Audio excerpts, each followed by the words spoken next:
Siempre se me ocurrió pensar, dado los procesos populares que fue el artiguismo, porque en última instancia el artiguismo fue la pata popular de la Revolución de Mayo. Sin duda. ¿Usted ve alguna relación entre ese proceso popular del artiguismo y el peronismo del 45? Absolutamente, pero a ver, no seamos tampoco fantasiosos. El movimiento nacional y popular, la construcción de la nacionalidad y de la patria grande, es un proceso histórico.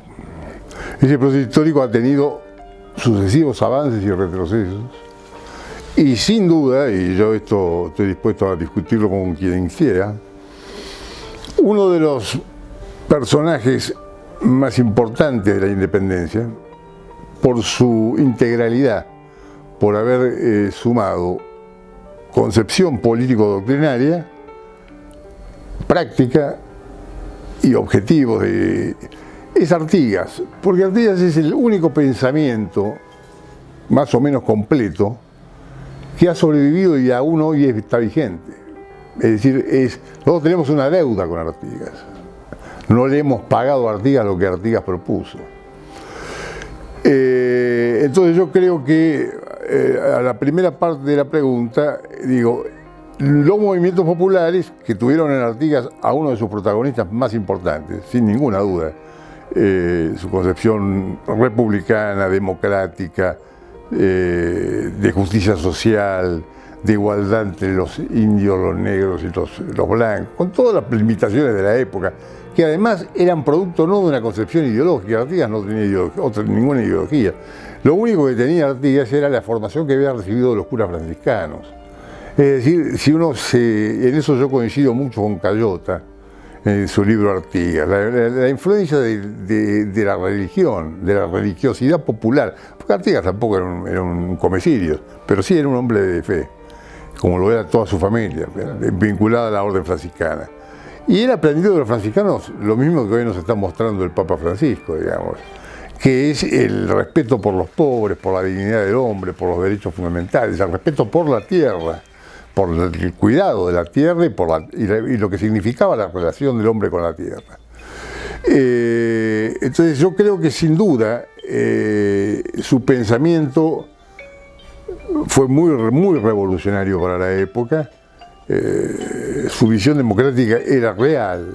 Él practicaba la democracia en los términos de que la democracia podía ser practicada en aquella época, pero mucho más avanzada de lo que se practicó o de lo que se practica hoy. A él consultaba a su gente y ponía siempre su autoridad al servicio de su pueblo. Eso lo hace un personaje muy atractivo, pero además un hombre absolutamente desprendido, un hombre que cuando decide irse se va porque se da cuenta que su presencia no va a conducir más que a más matanzas, más guerras, más peleas, y que las va a perder.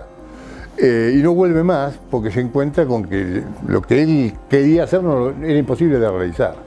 Entonces, yo creo que sí, que hay una ligazón muy clara, como lo hay, por ejemplo, entre el artiguismo y lo que después fue el Partido Nacional en algún momento, en toda la reivindicación que el Partido Nacional hace de los más humildes frente al poder de los dueños de la tierra.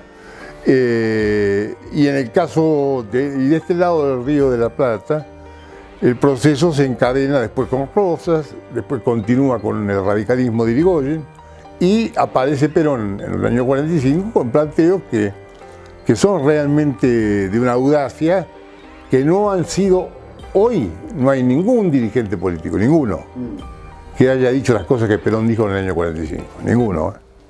Es decir, lo que se denomina el kirchnerismo no avanzó un centímetro más allá de lo que ya Perón venía diciendo hace 70 años. Ahora llegamos al 17 de octubre y el 17 de octubre se cumplen 70 años de la gran movilización que lo rescata Perón de la prisión militar a la cual habían sido sometidos, obviamente por quienes sabían que era un peligro. Pero nada se ha dicho, porque yo estoy, y a raíz de eso nos comunicamos, estoy poniendo en una de mis páginas el famoso discurso de Perón en el Colegio Militar, 2 meses antes de que lo metieran preso en el año 45, cuando él era todavía coronel,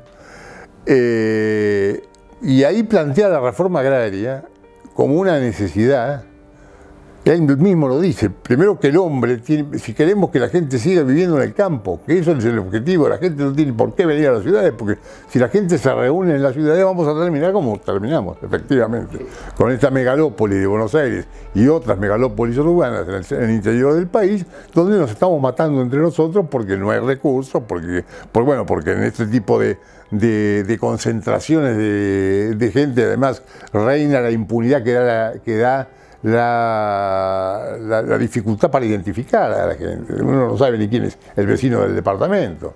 Cuando normalmente uno vive en un pueblo, sabe todo lo que sucede en el pueblo. Entonces afecta todo este tipo de concentraciones. Fruto, además de la concentración histórica, todo en el puerto. Todo en el puerto y toda la tierra en pocas manos. Pasa lo mismo en Uruguay como en Montevideo. No hay duda. A otra dimensión, pero... Y toda la tierra en pocas manos. Por eso Perón hablaba de la reforma agraria. Bueno, hoy en Argentina nadie habla de reforma agraria. Claro. Nadie. Hoy no se atreverían, le dirían que es comunista, marxista. Imagínense lo que pensaban de Perón, claro, en el año 45. Y después tiene mucho que ver con las 3 T de las cuales habla el Papa, que ya también las hablaba Perón, que es el techo, el trabajo y la tierra. Claro. Entonces, esas son las 3 componentes de la felicidad del ser humano en lo material. Trabajo para conservar la dignidad, techo para vivir con dignidad y la tierra para trabajar con dignidad. Entonces, eso es lo que hace a la dignidad esencial del ser humano. Y eso es lo que, de alguna manera, Artigas plantea en 1815 con su reglamento de tierras, que provoca la misma reacción que hoy provoca acá. Solamente hablar de reforma agraria, yo creo que en este momento no solamente dirían que somos populistas, sino que dirían que somos un movimiento marxista-leninista. Sí. Entonces, es un término que fácilmente lo usan así. Absolutamente, lo usaron para matar 30.000 personas, lo van a volver a usar si pudieran, para lo que sea. Entonces, sí, yo creo que hay una ligazón, somos herederos del pensamiento de Artigas, muchos se han dado cuenta tarde, pero en buena hora.